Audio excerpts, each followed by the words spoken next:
Hi everyone. Today we have Sara Davis with us from Artful Conceptions. She has made a reputation in building great homes, exceptional interior design, and home furnishing.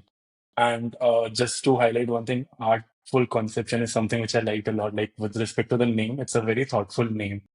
Usually, I see the business which have names which you forget after some time, but I think it will stay with me for some time because of the uniqueness of the name and the thought behind it. Welcome to the show, Sarah. How you're feeling today? You. Thank you so much for having me. I really appreciate it.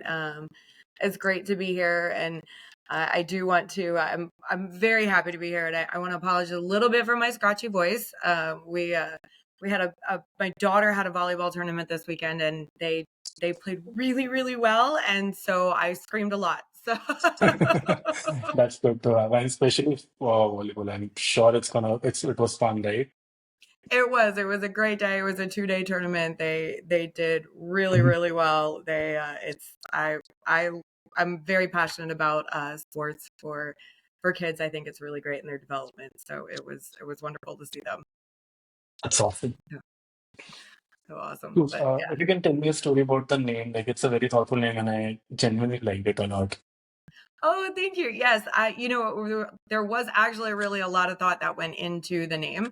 And Hmm. as you mentioned, a lot of interior designers, normally you have it's the last name interiors, typically it Yeah. would have been Davis Interiors or something along those lines. Hmm. But when it came to coming up with my own company, when I left corporate America, when I left working for doing design for other companies, I was very specific about wanting to make sure of a couple of things. One, I wanted to make sure that the company would be sellable if I chose Hmm. to later on in life.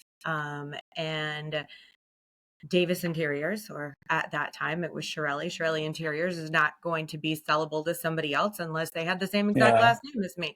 So, number one, we knew it couldn't be that. Yeah. Um, and so, because to me, I think that you needed to have, you should always have a vision and a goal plan and a direction of where things will go down the road. So Hmm. that was important. And for number two, it was creating something about what is it that I do when I create designs when we work with our clients. And so, having a background in art and having a very large background in art, um, I do feel like everything that we create, we bring Hmm. in that artwork too. We bring in it, no matter what it is that Hmm. we're doing. There is an artful aspect to our designs and our productions and what we're doing. So I wanted to make sure that there was that always conveyed in the name of it. And then conceptions, because it's ideas. It's Yeah. you know when we're designing, it's we're creating things, we're pulling it out of our brains, we're trying to pull the ideas out of our clients' heads. I tell my Hmm. clients all the time that we try to get that to know them so well as if we were in their brain, and so that we Yeah. could make a decision for them as if they were standing there. So Hmm. that's kind of how we came to the Artful Conceptions. That's so great because like I was reading recently, so there's a difference in the word of services and hospitality. Like usually we all provide services, and the difference in service and hospitality is how you make that person feel. And Hmm. when you make that person feel in different ways, so one when they listen to your name or the brand name, they know okay, there's something very specific. They are into artworks, they are into interior design. They understand okay, the brand has a vision, and so does the people associated with it. And of course, when you explain it in the way which you are explaining us right now, I'm sure they are much more convinced. And when you are able to think that how they are actually looking at something, how they actually want something, I'm sure they'll be much more comfortable talking to you because they'll also understand that you know how to put yourself into some other shoes and see how they're looking a same room in let's say five different ways. Exactly, exactly. I try and tell my clients all the time that it really is all about them, and that my goal is that at the end of the day, I should fall away. They should walk into their home and it should give them a big, huge hug, and they should not see me. that if they see Yeah. me when they walk into their home, I failed. That it should Yeah, be that's true. 100% all about them. Hmm. And that completely makes sense because design is one of that thing. You might like a different design altogether compared to your clients. If you are able to do what they are liking it, I think your job is done. Exactly. Exactly. It should be that's it. It should just be all about it should be all about them. The process should be completely Hmm. about them, you know. It's a client Um first thing. exactly. It should always be client first. It should always be client forward. Hmm. I think that in my industry, what gives us a lot of times a bad name is when it isn't client first, when it becomes ego driven, Yeah. when it becomes about those are my designs, it's all Hmm. about me, it's all about making a name, it's all about how famous can I be, how can, all that kind of a thing. And I think it takes away from what really most of us got into the industry about. We got into the Yeah. industry, at least I got into the industry about making spaces for people. Where I always say, love the space you're in. And it's about Hmm. creating that space where our clients can be comfortable and where they can create from, where they can source from. Because Yeah. we know that when they have a comfortable space, when it is organized correctly, when it is designed Hmm. correctly, that people can achieve better. You're more successful, you're more, it's just everything falls in the line. So And I'm sure your client satisfaction index would be much higher just because uh, it's not, you're not imposing your ideas. You are collaborating with them and telling them, okay, these are the options which I believe you will like, not something which I like. correct. Exactly. Yeah. Exactly.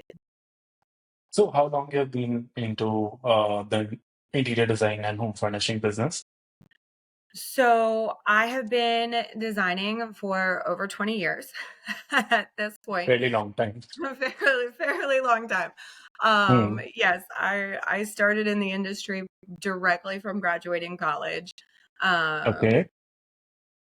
That was my very first job, doing it, went straight into it, and never left. I had thought originally I was going to fall more towards some of my printmaking and studio design degrees. I had, taken a lot of Hmm. courses all the way around. In fact, we kind of had a joke when I graduated college that I had been told I wasn't allowed to take another class in humanities because I had taken Hmm. every single level of class there. So um, graduating with dual majors and minors. Hmm. I can completely understand. I'm an engineer. I did all of my internships in web development or app marketing or app development. Currently, I'm doing marketing and sales. So, So I had loved all the engineering and the structural aspects of things, and so design became perfect, because hmm. the math, the science of it, and the creative aspect of being able to mix all of it together, design Hmm. was perfect for me. And so I just fell in love, and I never left. Like, and so this is what I've kind of always done. Um, I'm sure and people are envious a lot because they're so, I would say, I mean, not everyone is able to start something which they like from day one and they still do it for 20, 30, 40 odd years. yeah, I think I'm very lucky, and I think the thing that I love about it is that it changes every day. Yeah. So I don't ever have 2 days that are the same because I don't have 2 Hmm. clients that are the same. I don't have 2 situations that are the same. Every day is different because every project is different, every client is different, every Hmm. experience is different. So I think if I sat at a desk and had to do the same thing every day, it would I, Hmm. I don't know that I would still be doing it. Like, I mean, I think if I had one of those where all I did was sit and draw CAD every day, it probably Hmm. would make me a little crazy, but I have days where I draw CAD, and I have days where I'm out in the field, and I have days where I'm working with clients. So it's nice that I Hmm. can mix it all up and have different experiences every day. Yeah. And especially in your industry, I believe the variables are a lot. Like, it depends on the budget. It depends on the size of that specific room or the hall, whichever thing which you are interior designing. It depends on what kind of furnishing they are okay with. It depends on what are the things which they want to keep inside that specific premises. It depends on whether they like wood finish or they like grease architecture or they are into something. So I'm sure that it's difficult because there's so much competition and combination which is possible. Mhm. Absolutely, and that's what makes it fantastic. Like, I tell people all the time when they look at my portfolio, it should almost seem like I'm schizophrenic, because, well, as we talked about, it's about the clients. So, Yeah. it's great. One day we're working on a really traditional design, and then the next day Mm, it's super contemporary. Like, right mm, now, I have 2 clients that they're literally right next door to each other, and one is ultra modern and the other one is like very traditional. And it's fantastic. Like, I jump back and forth between the yeah. two properties right next to each other. On this property, I'm like super sleek and modern, and on this property, it's like, oh, well, we're very traditional over here, and Yeah. we're into raised panel cabinetry, and this panel is Mm. like, this house is LED lights and, and ultra But modern and flat yeah, panels. but you have 20 years of experience. I'm sure you are well versed with how traditional design was and how ultra modern design looks like. So Mhm. and that's a upper edge you have along amongst your competitors, I'm sure. I'm sorry, what was that again? Repeat that again. I'm saying you have an extra edge amongst your competitors because of the number of experience you have in this industry. I feel like I feel like I do because of my time in the industry. Mm, Um, I feel like my biggest edge is that we do work mostly referral based, and I think that that's two ways that happens. mm, Is that one, we're very transparent in our pricing and our structure and the way that we do things. So mm, our clients that we work with are able to explain to others that, look, they're super transparent. When we walk into a stone vendor and we're looking for countertops, I totally okay it for the vendors to be like, I'm like, go ahead, top pricing. They're going to get my direct pricing because my clients are paying my design fee. mm. You know what I mean? Like, we're super transparent. This is what it is. Like, go Yeah. ahead, talk their pricing. They're not feeling like, oh my gosh, are we getting marked up here? Are we getting marked up there? They don't know what's going on. Like, Yeah. they And know. that's a So headache for it's, for our clients, it's a headache. yeah, it is. And they're always kind of like, again, it's kind of one of that like bad name in our industry. They're always like, there's always that kind of hush hush, like, oh, how many Hmm. kickbacks are they getting? Why are they taking us here because they're getting a kickback? Are they taking us there? And I'm like, no, here's my direct price. Here you go. Mm, Like, here's the discount that you're getting by using this under or going straight. Here's the wholesale price on this. So I think that that's a big benefit. And that's a mm. lot of why our clients refer us to their friends and family. And they're like, no, you need to Yeah. use our designers because this is why. And also, with BNI, because we've grown that business based on referral. Like, that is Mm, when I started and when I opened my firm, that was really my main investment to say, that's how we're going to grow this business is through word of mouth and through referral base. mm. Reference is a great thing. I mean, one, people are much more I mean, they'll, because they know you because of some friend or someone, they're in that kind of acceptance mindset. They don't treat you as one of the, let's say, person who's trying to sell. And second, with respect to the transparency, I believe that is something which is at most important because as a client, I don't want to think every time that, okay, that person is going to take markup on each and everything. Even if Mhm. I have to pay this is slight premium price because of your service, I'm okay doing that. But I don't want to take any headache of if there's some raw material coming in or any sort of material coming in. if I have that kind of peace of mind that okay, that is they're charging me on whatever is coming from the vendor directly, I Mhm. think I'll be in a much more comfortable position. Absolutely. And I think that that's where, we get to show clients directly what the difference is, Mm, versus, when they go into a retail store and they see the price, and then I can show them that exact same piece, but directly from the wholesaler, and they're seeing it at 30 or 40% off the price. And I'm like, this is your price. And they're like, yeah. oh, and I'm like, yeah, that's why you work with me. Like, Yeah. and so it's kind of like, so not only are you getting the benefit of our experience and to make sure that everything is going to work together properly, like Mm, you're also getting that benefit of we're going directly to that manufacturer. Like you're not dealing with all the millions of hands in between. We're going to go yeah. directly to that manufacturer when it comes to putting the products into your home. So that's the USP of working with, let's say, sorry, artful conception. What would be the challenges, like in general, let's say when if you talk about something which is in your industry, what do you think are major challenges which you guys face on a day-to-day basis? Because since we are talking for let's say 20, 30 minutes, I believe you take challenges with at a pinch of a salt. Like it's very easy for you to manage all of those things. So I would be very happy to feel like understand what are the challenges that you face. So I think that we have, in my industry, I think there's a few challenges. Hmm. One of my biggest headaches is probably shipping. That's probably one of the biggest headaches at all times. It's one of the things that I hate dealing with regularly. Um, because you're always tracking and you're relying on somebody else to do something that Yeah, you need to be and done. I'm they not mess up going a and lot. driving a truck. Like I'm not Hmm. flying a plane, I'm not driving a truck. I have to rely on other people to take care of those things. So that's frustrating.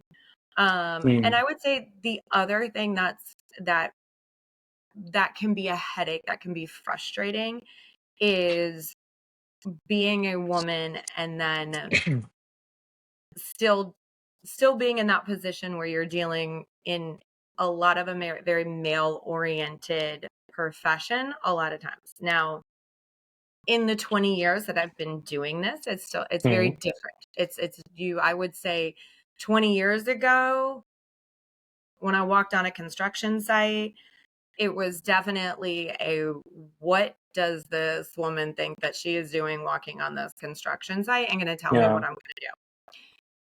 Very different nowadays, but you still have some of those ideas, thoughts of who does she think she is? And so you still have some of that kind of like yeah, pushback of, I ideas. understand. Yeah. Where as a woman you have to definitely assert yourself to say, Hmm. I do know what I'm talking about. I do have an education in this. I can tell you Yeah. how that's supposed to be. And At yes, times I you have to do prove need your you. worth. Yes, exactly. And yes, I do need you to follow exactly how Hmm. this has been drawn out. And yes, there is. And please explain to me your reasoning why you Hmm. think my drawing and my understanding of this is not correct.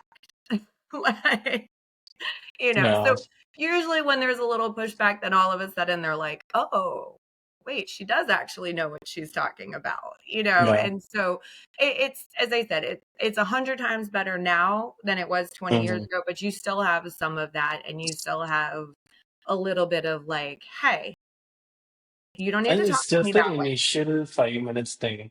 Like, Mhm. because they are judgmental, because of that, probably the first 5 minutes are difficult, in which they don't know how to accept you. Once they understand that you know your job, you know what you're talking about, then they are much more comfortable and they are like, okay, huh, she knows what she's talking about. She can take care of the job which is supposed to be done, and they'll be much more in that acceptance mode. Exactly. That's exactly what Mm. it's one of two things. It's either they need to know that I know what I'm talking about, or we as women know what we're talking about when we are there Mm. on the job site, or two, that we're just not going to be spoken to that way. Do you know what I mean? Or it's like, hey, you know what? Mm. Like, I got you. And you know what? I can have that kind of mouth too, but I don't need to. So let's just be respectful of everybody and move forward. And Yeah. it's just kind of one of those things. And it's easy, on a construction site. A lot of times there's different language that we use, or that is used on a construction site a lot of times. So Mm. sometimes, people are still shocked when a woman walks on a construction site and they're like, "Oh, wasn't expecting that." So Yeah. it's okay. You know what I mean? A lot of times it's just like, hey, no big deal. Y'all are good. Just let's just be mindful, because the client may show up at any time. The Yeah. homeowner may show up at any time. Let's just make sure, you know, Yeah. like, that kind of a thing. But I think, like, I'm sure the way you are talking right now, I'm sure you must be able to handle it with great ease. Like, okay, like, seriously with great ease. Yeah. We have a lot of fun. It's never, we never, it's always fun. As I said, like, I'm Yeah. really good. Like, I'm one of those people where I tell my people all the time, I'm like, look, I can forget it in 2 seconds. Like, we're good. Yeah. Like, we get it. We move on. Solutions based. I always tell everybody Mm. that the job is always to be solutions based, because you can't hold on to anything. Like, nothing ever gets Yeah. done if you're going to get hung up on little things. So at the end of the day, look at the goal, look at Mm. what's the goal? How do we get there? What are the solutions to get there? Mm. If you afterwards have to go hash something out, go hash something out afterwards. But in the meantime, Mm. let's find a solution, get the solution done, get the client taken care of, get whatever needs to be done, hit that Yeah. goal. Then we can go back and reassess and be like, hey, here's Yeah. how things have to be handled, and we can reset new things. I say all Mm. the time that every time contracts get longer, employee handbooks get longer because of situations like that always happens. You know what I mean? Like, Yeah. that's a reassessment afterwards. But in the field at the time, be solution based, hit the goal, Mm. then go back and reassess. Yeah. You should always have a process in mind. Like, there's a problem, like, divide that problem, put it into the process, and be professional as much as possible until you are able to solve that thing. Eventually, you can reassess and find a better solution if you have to, and implement it for the next time. Exactly. And I always tell Mm. people, I'm like, look, I don't expect anybody to do anything that I'm not willing to do. So my people will see me with a hammer in my hand, with a drill in my hand, with a broom in my hand, with a mop in my hand, just as much Mm. as I expect them to be at the same time. Because when it comes down to it, at the end of the day, the project has to be done when the project has to be done. Yep. So, you And there are know, always like delays which you can't expect. For example, like the shipping thing which you've mentioned. That is something which is not in your control. If, let's say, it rains for a week, then your shipment is delayed for a week, and even the client has to deal with it. Your team has to deal with it. You might not able to work for a week just because your shipment hasn't arrived. So there are things which are not in your control, but if you are able to put them into a process, I'm sure even the clients will be appreciating that. Okay, there's a problem. They dealt with it. It's done. Right. And then that's where we take it. And for me, like, we try and always kind of buffer shipping. So, like, Hmm. you know, I always tell my clients, I'm like, it's estimated to be in on this day. It's estimated to be in Hmm. this week. I'm not guaranteeing anything until I see that. A lot of Hmm. times I'll buffer it by a whole week. Like, if I think it's supposed to be coming in, you know, the first week of a month, I might tell them Hmm. it's not coming into the following week. And if it comes in early, awesome. Do you know what I mean? Like, because Yeah. I don't guarantee anything.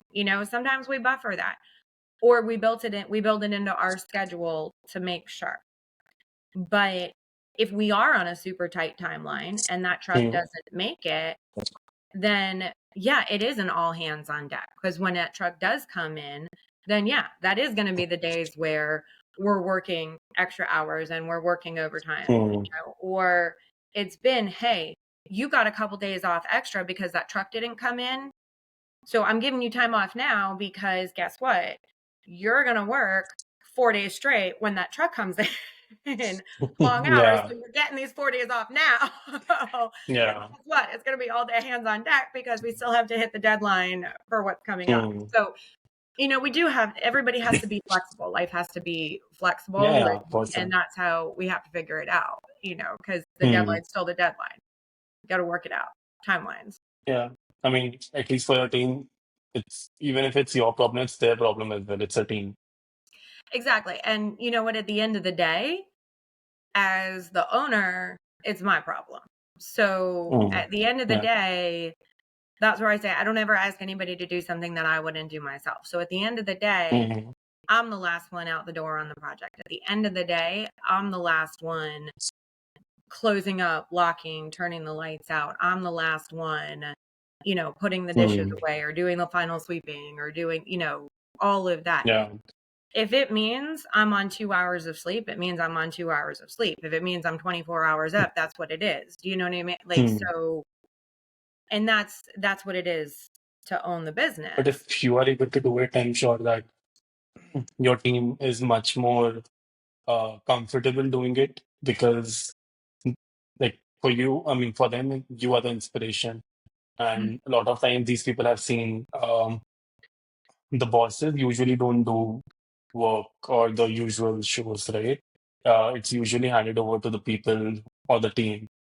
So if you are doing it and you are the inspiration to them, I'm sure that they are okay doing the extra working hours. They're doing, I mean, even without any overtime, they'll be much more comfortable and happy just because um, you're there with them.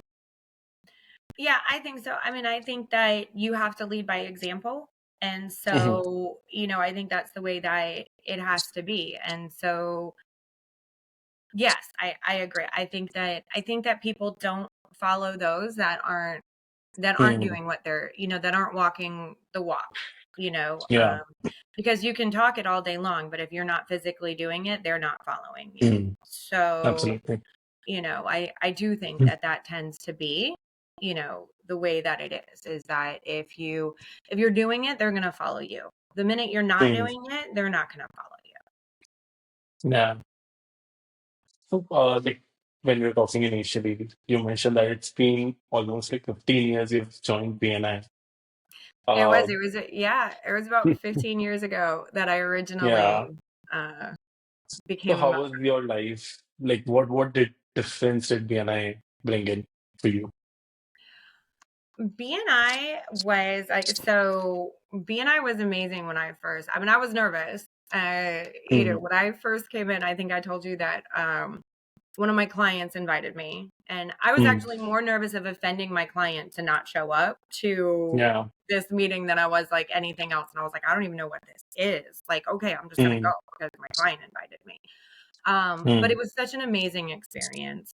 Um, and it really was just a resource for me in the beginning. It was, Mm. people, it was other business owners that could help me to set up my business because she literally invited me at the same time that I was leaving corporate America, designing for another company to start my own Mm. business. And Okay. so I had like, I was a great designer in my mind. I was a great designer, but I Mm. was not a business owner. Like I managed Mm. a company, like I managed stores for another company. So I knew the Mm. process of managing the stores, but I wasn't running my own company. So Yeah. there was a lot that I definitely needed to know and figure out and that kind of a thing. So it gave Yeah. me a great place to, if I had accounting questions, I had people that were there that I could bounce ideas off of. And if I needed additional trades or I needed additional people, they were there, right there that I could Yeah. bounce ideas off of and have additional resources for. And just people that I could trust and talk to help build Yeah. that business. And, I don't know that I didn't get a whole lot of referrals in the very beginning. Um, Mm. it But as a definitely, business owner, one of the things which you're not just a designer. You are a HR, you are an admin, you are an accountant, you are everything. And you might Right. not know everything, especially something like accounting. Like for me, accounting is still something uh, which is something which is handled by other people. I can't do it. Yeah. Um, No. I still use my same accountant from BNI. I mean, she's still my accountant. I love her. She's mm, fantastic. She still does my accounting, my payroll, my everything. Like I would never mm, change from her. She's amazing. yeah. Um, my insurance agents from BNI. I mean, like literally, like I don't know that. I mean, basically, pretty much everybody who does my financial advisor, my everything is like all different people from BNI that I have met over the Mm, years that have helped me to structure everything in mm, the way that I have needed it to help to grow my company, um, and my life. yeah. Really, just like everything all the way around to, to just make it all the way Mm, that that it is, and then have helped me to just make not just amazing business connections because they've mm, definitely helped me to grow my business. Uh, mm, I'm working all over the country at this point. mm, Um, that, but it's also friendships. I mean, these are lifelong, yeah. lasting friendships that I've made through all of these years. 100%. I mean, it starts with the initial, it's just an interaction of one to one, but you would never know like after a couple of years that person is your best friend. Even I was talking to someone, I'm not sure who, they met in BNI, and that person was the best man at the wedding after 5 years or so. Hmm. So, so that kind of bonding you can also build in BNI. You get that kind of people who are always welcoming, like always. I still remember my day one. For Hmm. me, when I was a visitor, and for me, it was more like I was always in a bubble. Like people over here are talking freely about the business. They're open to express out of like in front of 50 people. Somebody's coming in, he's pitching in his business for around 30, 40, 50 seconds. And I thought that, okay, I've been in a bubble. Like for me, it was just me, my team, my client, and that was the only thing that's grown. Now over here, 50 people, and just in this chapter, there are thousands of chapters out there. So there's so many people talking about their businesses, getting more sales, getting more referrals, giving more referrals. And Hmm. uh, and like that's when I thought, okay, I want to be one of them. I want to um, go out of my cocoon and see how things are in general in the corporate world. Yeah, I mean, it's just, I honestly, it's just amazing to me. And like the first few like conferences that I went to for Hmm. BNI, going and doing, some of the different times, going out to California, going out to some of the different conventions and meeting people from all over was really fantastic to Yeah. find like, oh, this is what you do and how do you do that and how were you Mm, growing your business, and just that experience, it's just amazing, and it's so interesting to me to meet other people, not that are just that are like-minded in that, how do I help you, how do I, mm, and I think that that's so different about, I've done other networking groups and that kind of a thing where but it's not the same because this is so different because it's so much, how do I help you?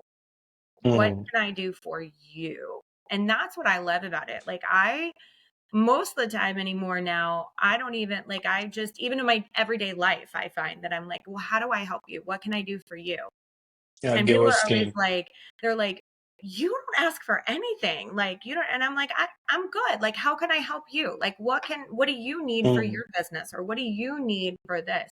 Because I just know that in the world, it's all going to come back to me at some point, but it's not yeah. even like a thought in my brain anymore. It's just an automatic, how can I help you? Mm, What can I do for yeah. you? It's a give us gain philosophy which you have embedded in your mind.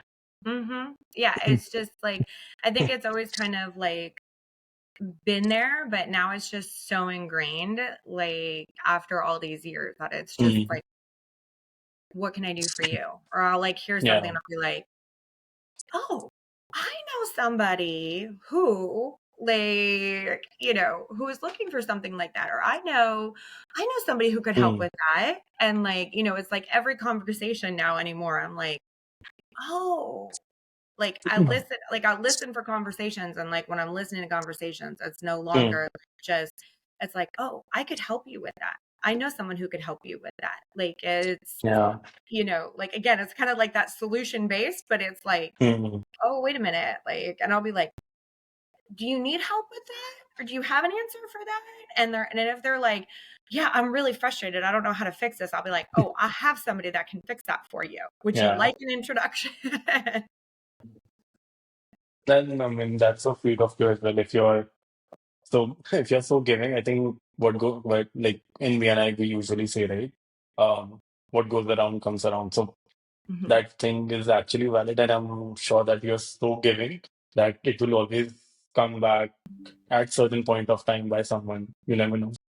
Oh, absolutely. And I think as long as I think we always just need to be like out there giving. Like it'll come back if Hmm. it's meant to come back. What's supposed to come back is supposed to come back. Do you know what I mean? Like Yeah. whether you call it, whether it's giver's gain, whether it's karma, whether it's, the golden rule, whatever you want to call it. I mean, I think we have it in Hmm.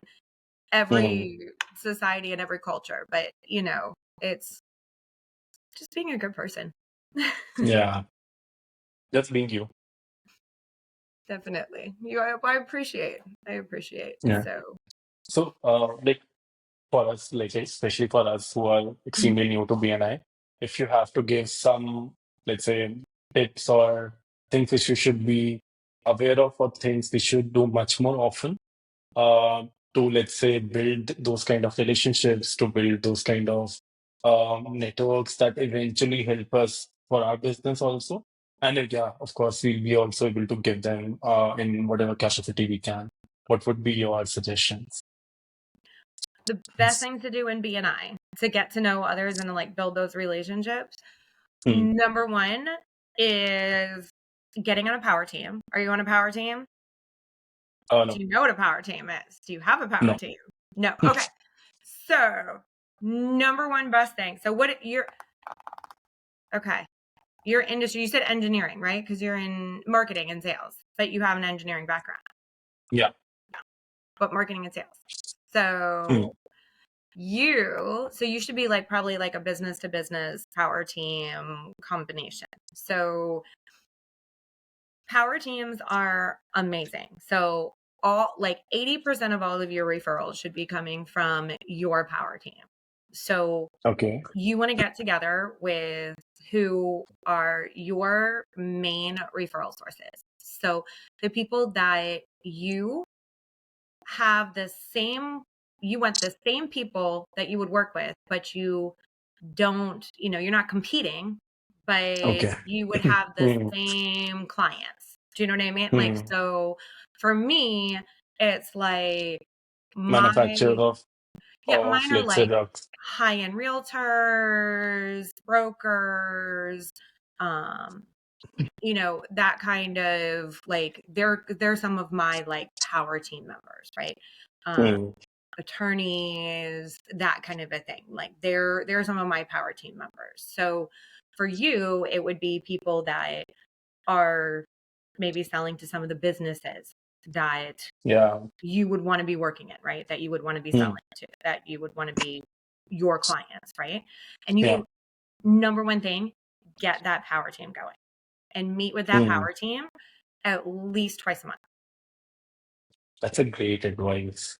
100%. That is the number one thing, because the more that you guys get to know each other and get to know Hmm. each other's businesses, you will find that you will be like, and start going like, um, one of the things I did for one of my power team members years ago, and he still talks about it all the time. And I'm like, oh my gosh, it was just like instinctual.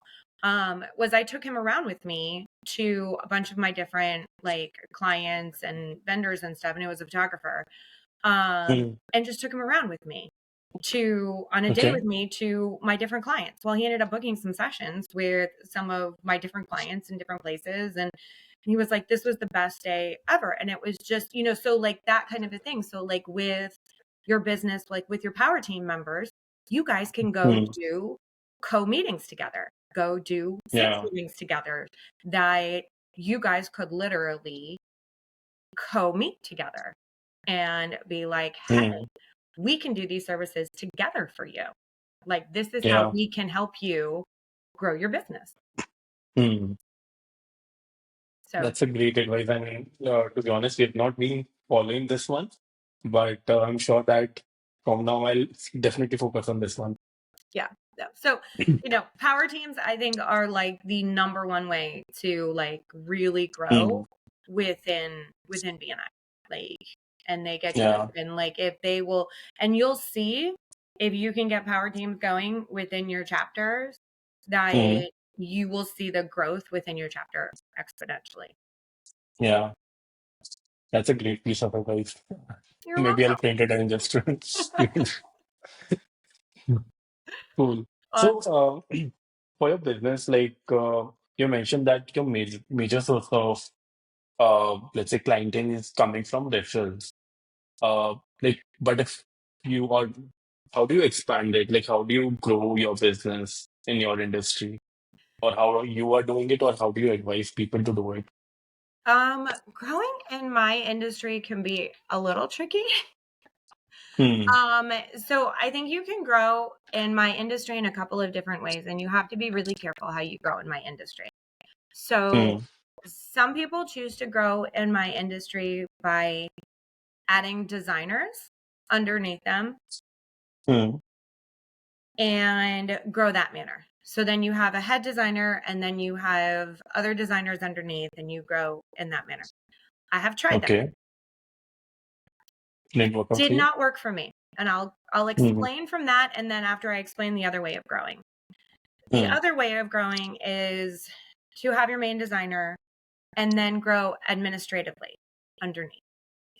Hmm. So you add people that can help in administration, in handling, in warehousing, in all the other tasks short of the design aspect and the client meeting aspect. Hmm. That worked much better for me. And here's the reasoning.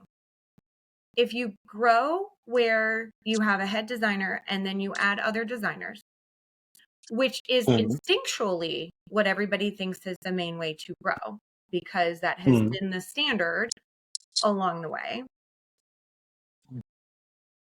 It's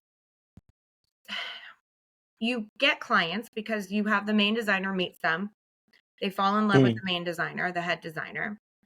And Hmm. then once they close that deal, that now that client has become a client, Okay. Hmm. I now got they you. get passed off to a secondary designer. Hmm.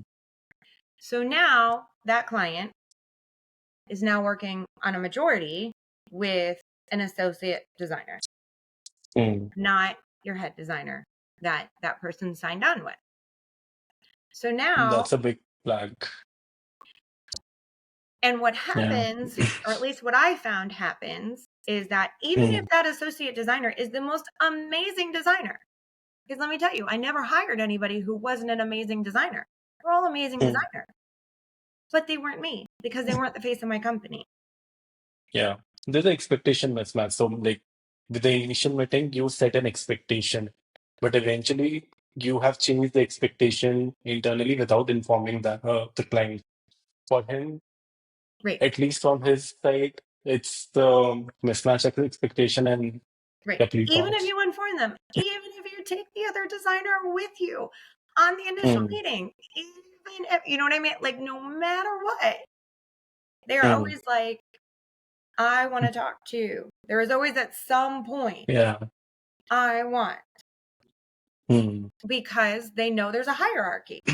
At Yeah. some point, they are like, I Hmm. want this. And Hmm. so for me, that system didn't work. For some, it might Hmm. work. Yeah. For me, that never worked because at the end of the day,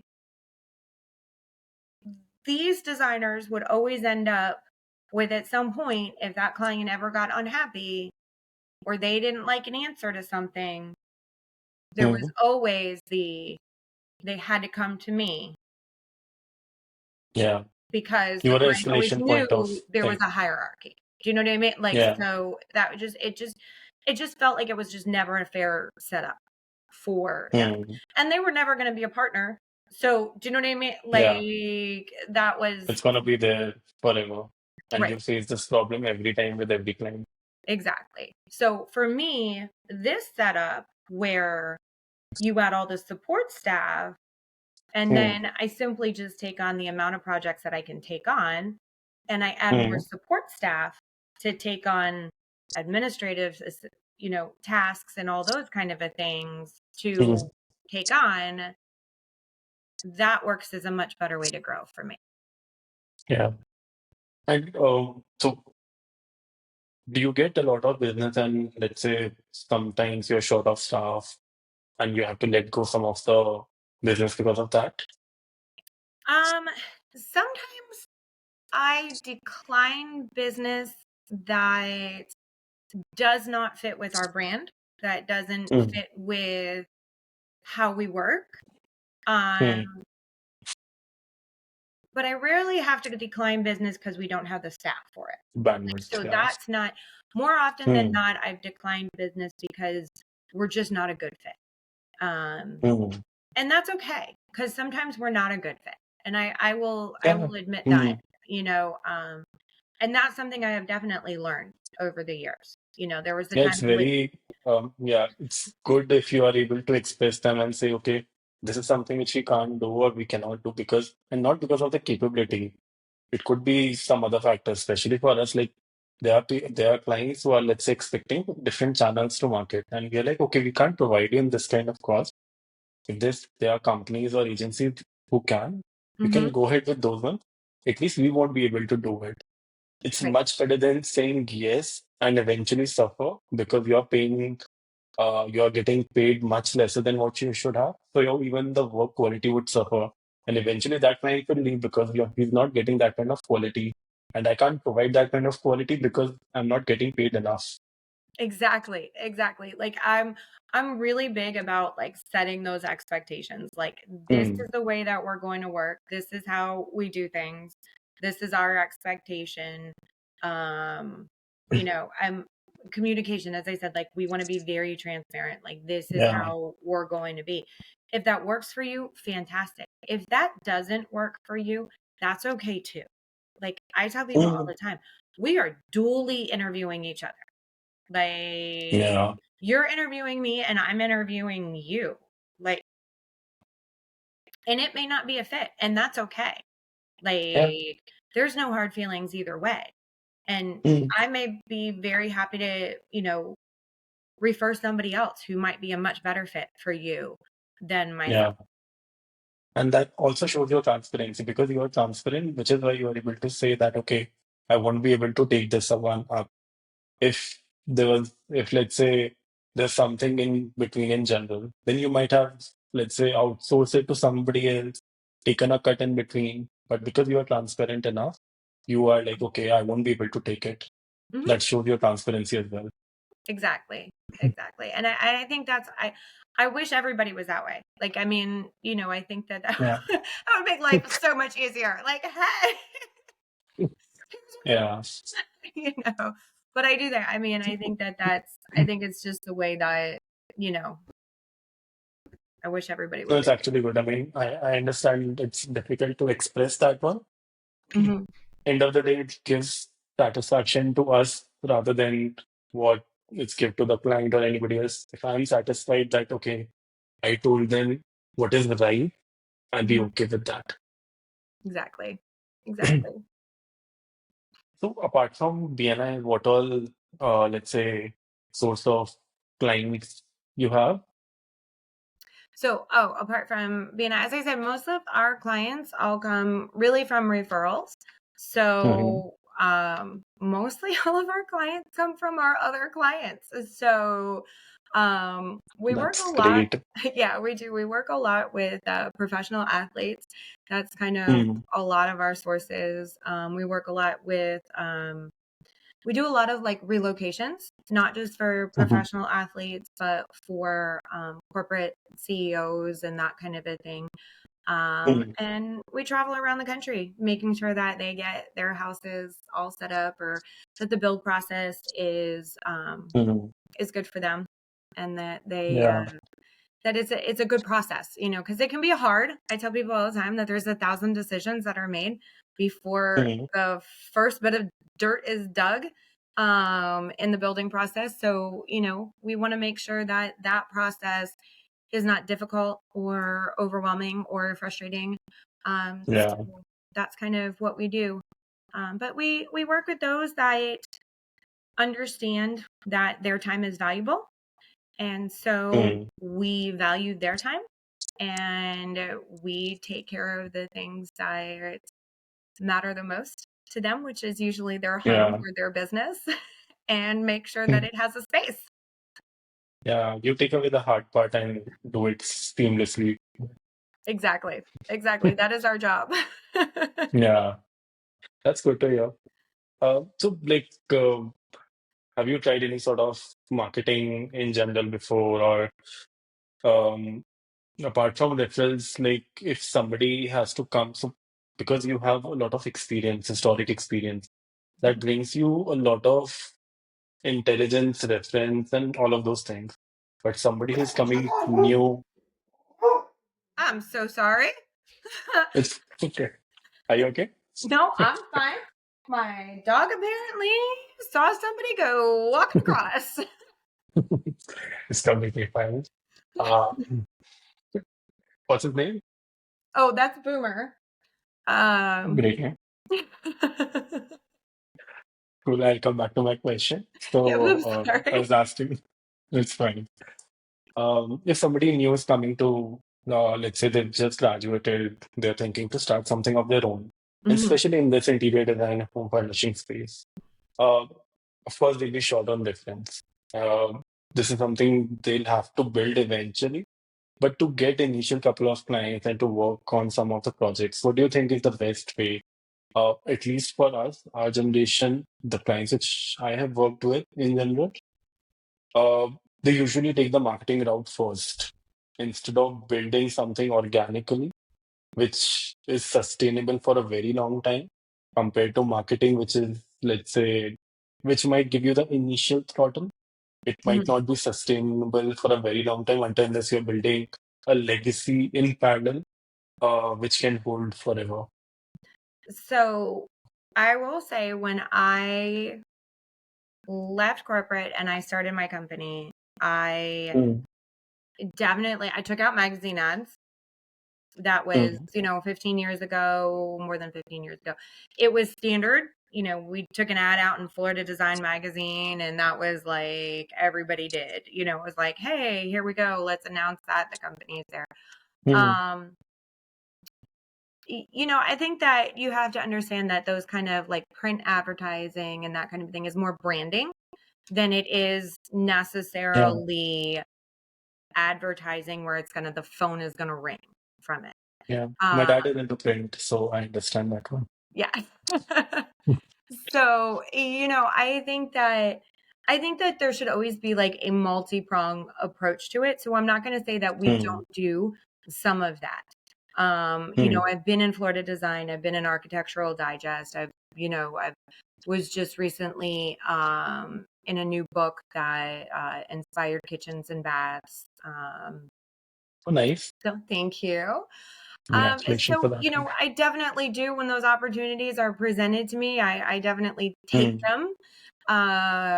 If somebody wants to hear from me, I'll jump on. yeah. I don't mind talking. I don't mind, showing some work off.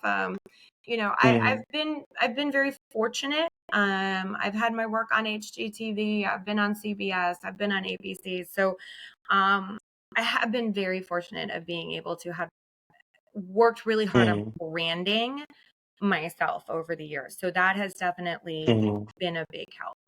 Somebody just stepping out and just like if they're just graduating, I highly, highly, highly recommend taking a job with a big company. Take the Yeah, job with a big understand the company. process. Like, go figure this out. Go learn. Go. I know nobody wants to be a CAD monkey. I know Mm, nobody wants to be, taking care of the fabric libraries and running around and doing all the the the work that nobody really wants to do. But mm, you got to start somewhere.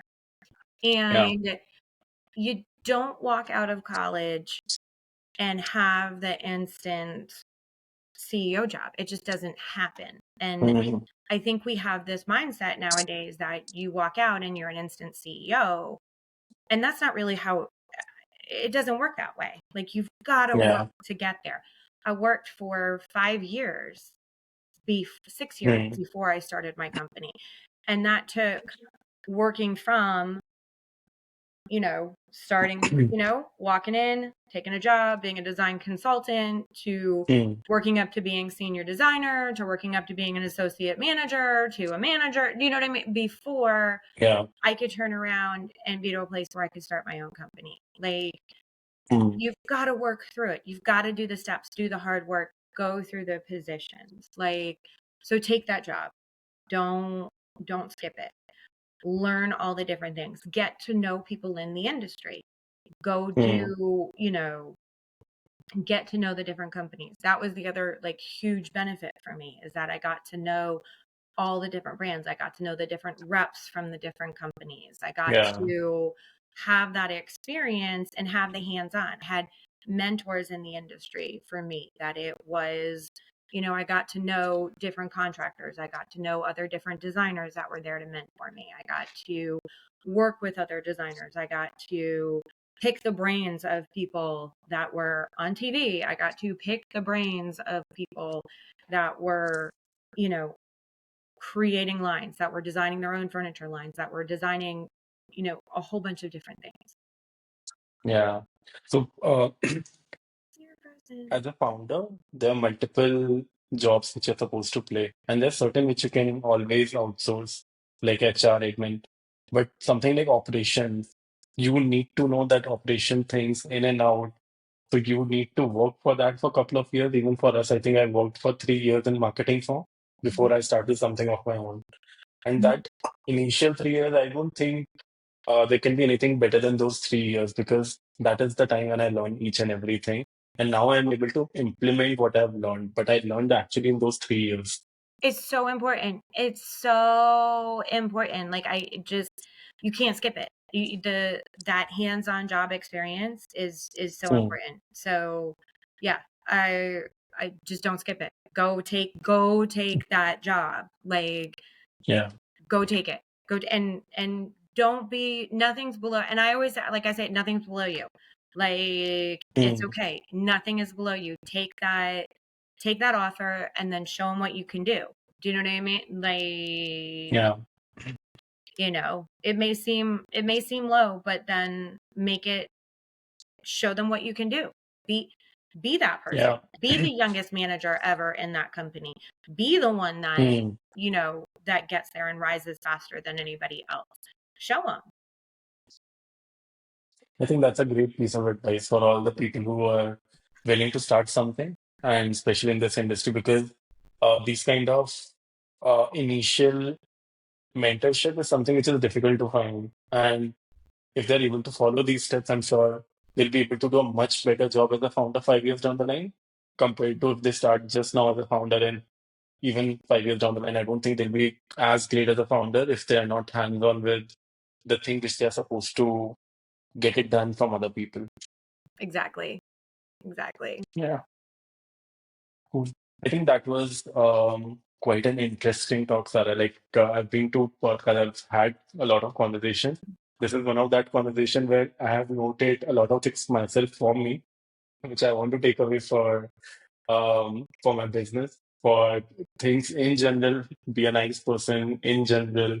How do you manage your business? How do you want to scale it? So definitely there are like a lot of pointers which can anyone can take away from this podcast. I'm so happy that you accepted it and you were so um, happy to share it with other people. Thank you so much for that kind of charm, that kind of energy which you're bringing to this podcast. Thank you so much for having me. I really appreciate being on here. And anytime, give me a call anytime. I'm happy to pop on. That's so that's so sweet of you. I really appreciate it. Thank you. Thank you so much for us. Thank you so much for being here. Thank you. I'll just click on the stop button. It might